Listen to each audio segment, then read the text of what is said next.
Social media ઉપર બે સમાજ વચ્ચે ઘર્ષણ દુશ્મનાત બને તેવી પોસ્ટ મૂકનાર 3 વ્યક્તિની એલસીબી દ્વારા ધરપકડ કરવામાં આવી અને કાર્યવાહી હાથ ધરવામાં આવી છે.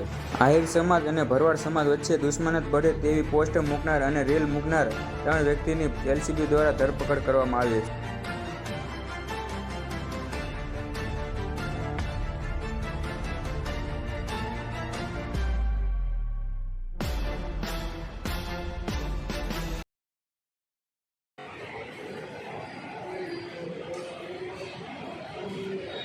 28 મે 2025ના રોજ કેવલભાઈ આહિર નામના એક વ્યક્તિની હત્યા કરવામાં આવેલી હતી, જે અંતર્ગત ખૂનનો ગુનો દાખલ કરી 3 આરોપીઓની ધરપકડ કરી કાયદેસરની કાર્યવાહી કરવામાં આવેલી હતી.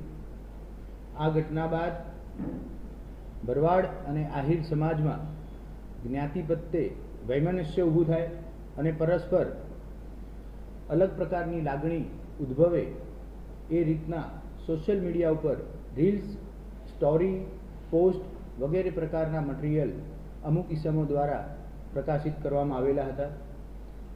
ભાવનગર જિલ્લા એલસીબીની સોશિયલ મીડિયા મોનિટરિંગની ટીમ આ સમગ્ર ઉપર વોચ રાખી રહી હતી. શરૂઆતના તબક્કે ઇન્સ્ટાગ્રામ આઈડી મારફતે તેના ઓપરેટર ઉપર ધ્યાન ફોકસ કરવામાં આવ્યું.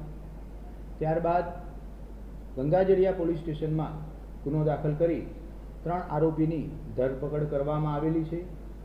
જે આરોપીઓમાં મહિપાલ ભરતભાઈ હરકટ, જે ભાવનગરના ભુંબલી ગામના વતની છે, કરણ સુરાભાઈ સાટિયા, જે પાલીતાણાના વતની છે, અને ભરતભાઈ રાજુભાઈ મેર, જે ભાવનગરના ભંડારિયા ગામના વતની છે. આ 3 આરોપીની આ ગુનામાં અટક કરવામાં આવેલી છે. અન્ય પણ ઇન્સ્ટાગ્રામ, ફેસબુક કે ટ્વિટર જેવા સોશિયલ મીડિયામાં ભાવનગર જિલ્લા ખાતેના કોઈપણ વિસ્તારમાં અલગ અલગ કોમ કે અલગ અલગ જાતિ વિરુદ્ધ ભાવનાઓ ભડકાવવામાં આવે એવા કોઈપણ પ્રકારના પોસ્ટ કે રીલ્સ કે લખાણ હોય તેની ઉપર ભાવનગર જિલ્લા પોલીસ વોચ રાખી રહી છે.